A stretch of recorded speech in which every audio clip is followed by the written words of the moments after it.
They called timeout with 39 seconds to go, celebrating. Must have meant something to them. Okay, championships aren't won in January. The Thursday morning before we play Aiken, we'll watch as a team, and I'll be running the film session. And those are never fun when I'm running the film session.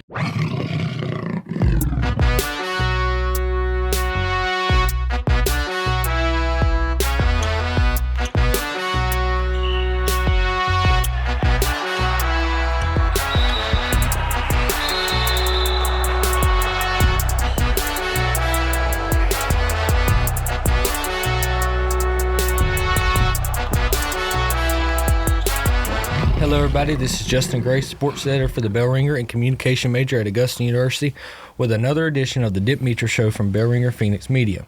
In this edition, we will discuss the Jaguar men's top 25 win over Columbus State, a road conference victory over Clayton State, and their most recent loss yesterday against USC Aiken.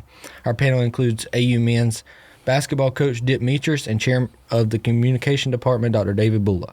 Welcome in, everyone. How's it going? Going good. Clemson won. You're happy? Yes, they did. They won big time over Leonard Hamilton's boys. Brad's kind of on him lately. Yes. I got my daughter a sweater she bought me for Christmas, so I'm good. So we'll start off with the Columbus State.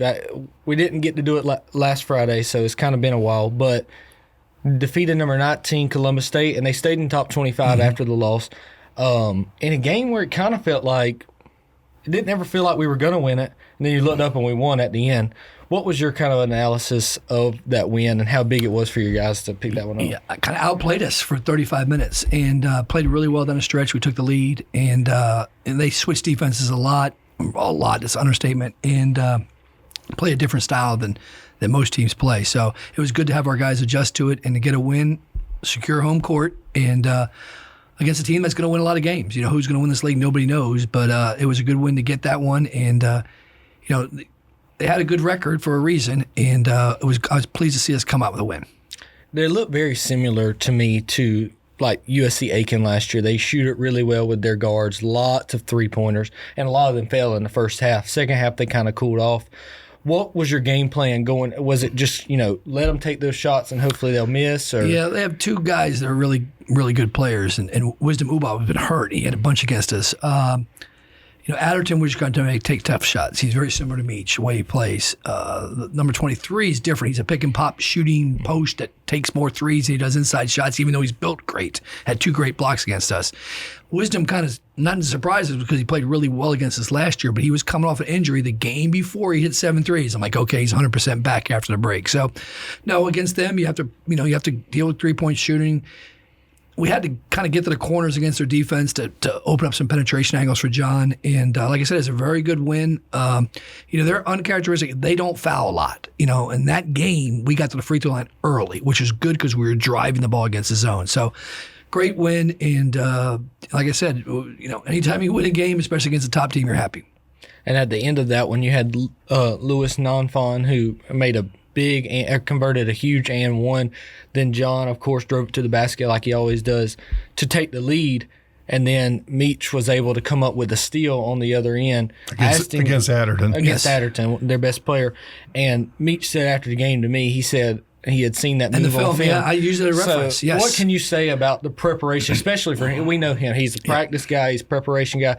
What can you say hearing that from him and making him play like that? I read it, and I told our guys next day in practice, I said, anybody see what Meach said? I'm sure nobody did. And I said, he said that he got it in film preparation. And I said, that's important when you're up there watching guys' tendencies. And that's what good veteran players do.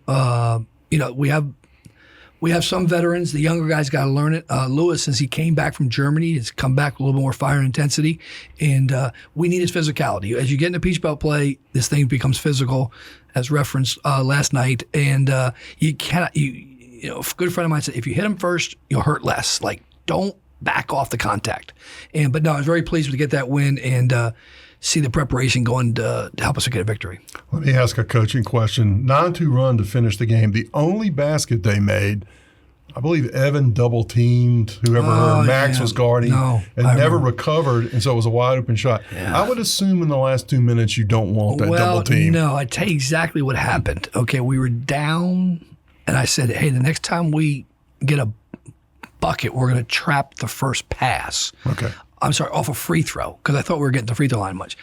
Max banged in that 3 to kind of cut the possession from 6 to 3 pretty quick. Well, Evan probably paid attention too much. He thought next bucket, he went off and doubled. I'm like, what is he doing? I'm like, oh, I did say it, but I thought I had said on a dead ball situation. Right. So no, that was the only bucket, and kind of hurt me, but the game changed between the timeout and that play, because I remember we were down 6. I'm like, oh, we're going to get another possession here. Right. Max makes the 3. I'm like, oh, okay, we're okay. So yeah, it was kind of probably my fault more than his fault. So it was supposed to be sort of a half-court situation where you would trap the first pass. We do a little bit of that. We're just trying to get them out of their flow of stuff. Yeah, and that was, we otherwise, were good. Beautiful down the last 3. We locked in really good, and like I said, we were able to. Like I said, we tried to tell him Wisdom was a good player, good shooter, and he made one from ridiculous deep early. But no, we was very fortunate to get a win against a good team. You're listening to the Dip Metra Show from Bell Ringer Phoenix Media. So we'll talk about Clayton State win. 10-point win at Clayton State. You called it the Abyss last week. Not as big of a crowd as they usually have because of the weather. It was really cold. I believe it was freezing when we walked in the door. And they helped you out. They missed a lot of three-pointers, kept taking a lot of three-pointers. What was it like to be able to go into there, and you really dominated. You're up by 18 with like 5 minutes to go. Yeah, it was definitely a game of runs. We would go on a 9-0 run. Then we go a 6-0 run. Then we opened up at the beginning of the second half, and 4 of us got tired all at the same point. And we were up 12. We put 4 guys in, which we haven't done. We kept Meach in there. He's tired. And we didn't play well. And then we did the right thing. So, no, we defended better.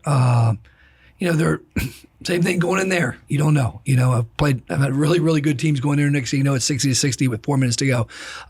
We were good defensively. We were good rebounding, and took away their best players. And like I said, anytime you get a road win, you're happy about it. And I thought we had some guys kind of continue to play well on a road game in the Peach Belt. Yeah, speaking of that, it kind of seems like that was the epitome of what you guys are. Meach scored 17 in the first half, kept you ahead of the game, and in the second half, Max and the rest of the guys kind of took over. And I believe Meach only had 5 in the second half, but Evan and John kind of went to the rack and kind of put things out of reach. I remember because we went to Max like 3 possessions in a row on something because the way they were guarding him, let's just let him go to work, and he converted his jump hooks, and we were good, and that was important because we had to execute in a certain situation and get guys the ball in certain spots. I wrote about it the other day about Zaire Edwards. Obviously, we'll talk about it in a minute. He's going to miss the Flagler game, but in those past two games, Clayton State, Columbus State, you kind of put him in there, and he provided a spark. He on defense, especially. Yes. I believe he had 2 or 3 steals against Clayton State. Same against Columbus State. In the Clayton State, you guys went on your big run. After he came in, I believe he got a steal and got you guys another possession. How big has he been? Because he sat for like 6 games and didn't play many minutes. He was basing his productivity on shooting, and that's never good to do, not unless you're an elite level shooter. He was trying to shoot himself into the lineup. And then when he DNP'd, I put Kendon in there because Kendon was guarding better. And I think he looked over there and said, uh-oh.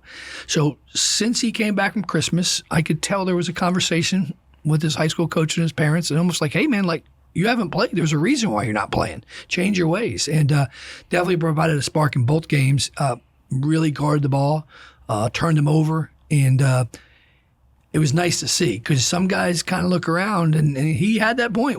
I remember he turned the ball over against Virginia Union through a one-handed pass. I'm like, oh, he's going to sit it for a while, But I was happy to see that we had a huge spark with him in both games, and without him, I don't think we definitely don't win the Columbus game. And that made 9 straight wins. So a big road win, and we'll talk a little bit about the loss yesterday. Yeah, we don't want to talk about it, but it's fine. It was ugly. Yep. The Jags lost 84-49 at Aiken, the largest loss in the rivalry's history from either of the teams. What were your thoughts after that outcome? Obviously, it probably wasn't that bad. They really wanted it to be that bad in the end. What were your thoughts? They called timeout with 39 seconds to go, celebrating. Must have meant something to them. Okay, championships aren't won in January. And more credit to them. They outplayed us. They're physical. Their game plan was to be very, very physical from the jump. I told our players, hey, this is the way the referee's going to call or not call it. We got to adjust to it. But no, we did not play well. When you lose a game like that, obviously a rival, we were bad. And, we tried to post double the first half. We weren't good. Second half, we said, let's play one-on-one. It was worse. So nothing really worked. But, it was a good win for them. But just a little disappointing the way we didn't match their physicality. The only guy that did was really Lewis of the new guys. And he matched their physicality, and, that's why he played well. So, like I said, hopefully it's a learning experience for the 4 or 5 new guys that we got playing that, when you play a game like that, it's a little bit different, and this was the first time that we physically got manhandled, probably since Clemson. It's interesting because in Division I last week, Tennessee was ranked number 1. They went to Florida, lost by 30. It was the largest loss since, I believe, Houston lost to UCLA in the semifinals in '68, I think. As a number 1 team? As a number 1 team. Yeah. So these kinds of days just happen. Yeah. I mean, even the team that wins the NBA championship has days where they get beat by 35. Yeah, the biggest thing that concerns me is the physicality that we didn't respond to. There is going to be a night that somebody makes 17 threes against us. Right. The way this game's played, you watch NBA basketball, then we're getting ready to play a couple teams that fire away. They didn't shoot many threes. They manhandled us inside. So, like I said, it happens. I didn't like that happen physicality-wise, offensively and defensively. But no, it happens. You just move on. It just counts as one win, and you go on to the next game. And Rick Barnes kind of said it in the press conference. Hey, we'll just move on to the next one. And they beat Texas on Saturday. Yes. The other thing is you had 4 games in the conference, 2 at home, 2 away. Yep. 3-1's not that bad. We'll take it. Yep, you say you got to win all your home games, and you got to get a few on the road to have a chance. When I told the team afterwards, it was verified. It was 55, 56 days since we lost. You forget the feeling you have when you lose, especially when you get crushed like we did. Hey, man, it happens. Let's how we respond to it. So that was definitely, if you haven't lost since Fayetteville State in 55, 56 days, that was before Thanksgiving. A lot of things have happened. Thanksgiving, Christmas, ice storm, and you just got to see how you respond and just go on to the next one. And you got 2 days to prepare for Flagler. Yep. What do? Do you just forget about this game that you played and come back to it later? How do you handle it? We're going to break down some stuff today that we did wrong. It's kind of odd because we played on Sunday and you have to take your day off now on Thursday. We'll take some of the things we did wrong, probably more offensively, and then the defensive stuff in probably more of a half-court situation, and then kind of prepare for Flagler. And we'll also forget about this one. We'll rewatch this film, okay? And it'll be the Thursday morning before we play Aiken. We'll watch it as a team, and I'll be running the film session. And those are never fun when I'm running the film session. But you can't rehash it too much. We know we got beat, but let's work on the things we weren't good at, And there was numerous things we weren't good at, but we're going to try to correct some of those today. Because I would argue that nobody's playing defense the way Aiken's doing right now, really up in line and pressuring and being real physical. Lander beat him pretty good. I bet you look at the stats, but Lander shot a bunch of free throws, and the way Lander plays is not conducive maybe to that style. So we'll see. Yeah, that was one of the more interesting storylines of the game to me is the last few years they shoot 30 threes a game, and they only shot 8, and they were able to get inside and be physical, and it felt like every time, and obviously Meach has his slow shot form and stuff like that. Every time we went up for a shot, they had a hand in our face. Yeah. And that was something they didn't do a lot of. They didn't play very good on defense last year, I thought, watching them. We knew the matchup of Gordy and McCoy was going to be an issue. We started with Shea guarding him, then we have Lewis guarding him. Those are freshmen against I would say, probably potential player of the year type guy. And, we're just disappointed scouting report-wise, like we talked about with Meach. They were letting him get to his right shoulder, and that's why in the second half we took him out. Like, hey, this is what's going to happen. So, like I said, they got to Meach. Early on, John got to the rim, got bumped a little bit. They didn't get a call, but he adjusted. They got physical with Max. He kind of got out of his little comfort zone. So, they were. I'll give him credit. We'll give him credit. And we could have done some things differently, but when we got down, I'm like, hey, let's just try to play some guys and see if we can get anybody to stand up for the next time we play them. Yeah, and when you play them back here, things may be different because they would be very easy to get into foul trouble on a normal day. Yep. Their big guy doesn't play a lot of minutes because he gets really tired. We saw that last year. So next time they come here, Jag fans definitely show up. Yeah, you got 10 games between then or whatever it is, a lot of games between when we play them. Yes. The whole dynamic of the league may change by then. Everything changes, yes. Yeah. But as far as the rivalry goes, it was a packed out crowd. Yep, good crowd. Sunday afternoon, so that was good to see. A lot of Jag fans traveled. But we'll move on. We don't care about that one anymore as we play host to Flagler on Wednesday. What do you know about them? Obviously, last year they ended our season. Do you think about that going into this one? No, not really. They're not playing as fast as they did last year. It's the first thing I noticed watching film today. They still shoot a lot of three-pointers. They don't foul. They play a different type of style of defense. They're going to pick you up at the top of the key, very help-conscious. Now, we're not a great shooting three-point team, but their defensive field goal percent for three-point line is very good. And a completely different style. That's what happens when you go to the next one. And like I said, they don't run it as much as they did in the past. Jordan, who's their post player, didn't play against Georgia College, rolled his ankle. Don't know if he's playing against us. He's their leading scorer. So, we know some of the personnel because a lot of them are similar. But like I said, we'll start delving in a little more to them tomorrow just because of the mistakes we had against Aiken for today's practice. Is it a disadvantage only getting one day to prepare for them since you had to play Sunday? I mean, yes and no. We'll do a little bit. They have a little. Obviously, they got a couple of days. We're all 20 years old. They should be fine. Yeah, and then of course they've got to travel up here. Yeah, I think they're coming up the night before because it's practice time. So yeah, part of it. Yeah, they're 8-5 overall. They have losses in the conference to North Georgia and Aiken, two of the top teams in the conference. And then Saturday you play Georgia Southwestern. That's the 9:00 game. What is it called? The student appreciation. Right? We're trying to make this thing pajama night. Okay. So we wear our pajamas. It's the second game of the ESPN doubleheader. Is what it is.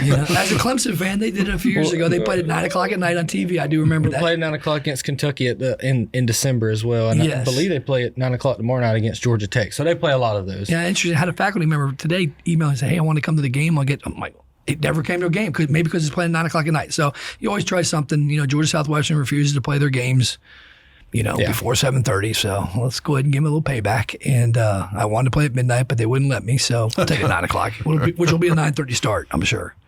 And then Wednesday is the Stuff the Stadium. So everybody come out and bring your stuffed animals because when the Jags make their first basket, everyone will throw them, be donated to a charity. Do you get a technical foul? Okay, so last year, actually the same referee. And I said, Sidney, you just gave us a technical. He said, you can call timeout.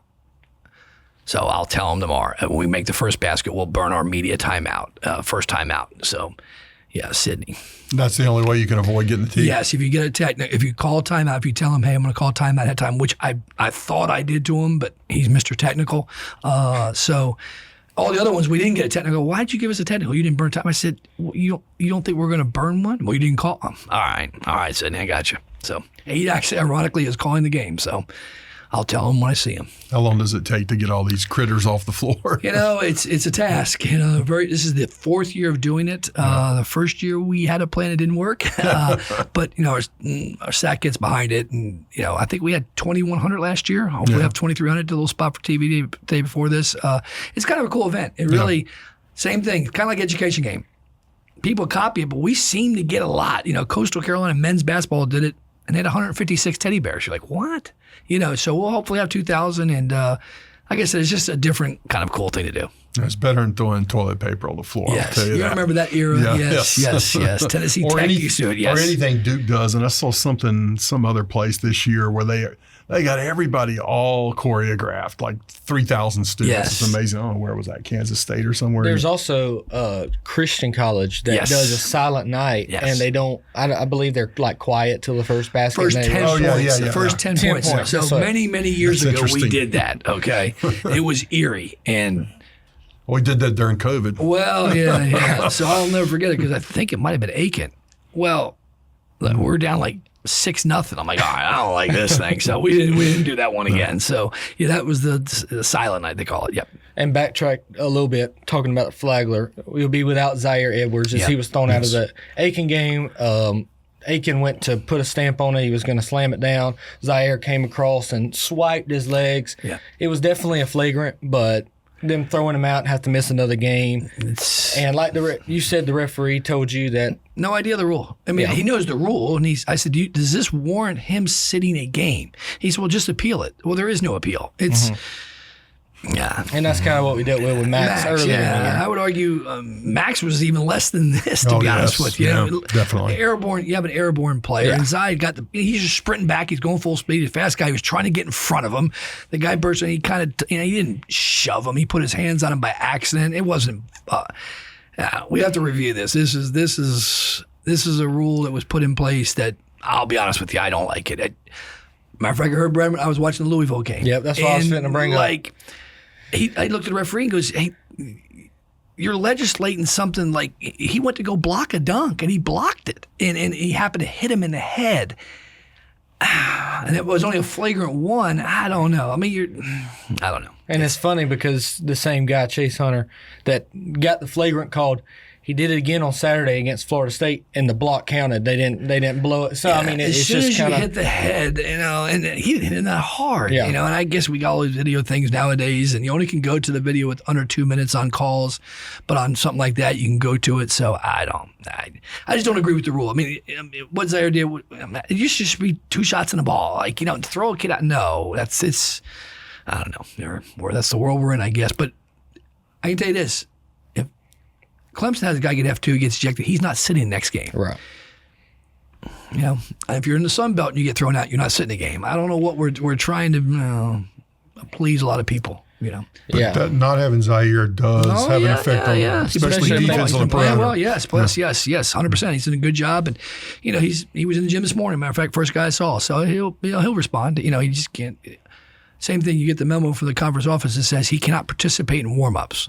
Okay, he can't make passes. Like, what are we doing? All right, he can wear his sweatsuit. The rule came in place because of this. If you're a baseball coach, you can get thrown out 2 years ago in the ninth inning with 2 outs to go, and coach the second half of the doubleheader. But as a basketball coach, you get thrown out, you have to sit a game. So they tried to make everything across the board, which I get it. Well, it's the same thing with players. If you get whatever cards in soccer, you have to sit a game. And red card. Yeah, red card. And one of the things happened, it was on the road, and one of the ADs hey, this happened on the road, and the SIAC official threw somebody out of soccer. You have to, come on. I don't know. I guess it takes a few minutes to look up an appeal and watch film. When Earl Weaver got thrown out, he would just go back in the corridor there, back to the locker room and smoke and tell Ray Miller or whoever what to do. I'm sure Bobby Cox did the same thing. Yeah, it's kind of crazy with all the camera. I mean, we can review it at division. We can review plays at Division II level, but you can't review the ejections. I mean, Georgia Southwestern Lander had a tip in at the buzzer that Georgia Southwestern tipped in at the buzzer to tie it. The referee ruled it a tip in. They went to video and ruled it was goaltending. What happened to their video broke? Let's say their video went down. Lander won the game, which is good for them. But I don't know. It's a world we're in. Sometimes on the tip-in thing, I wish we had the international rule. Just let them do whatever they want I agree, to. It'd just be simpler. Yes, it takes a lot of that. 100%. Except I wouldn't allow going through the net and the cylinder to knock it out. Yep. But anything else would go. Yep. It's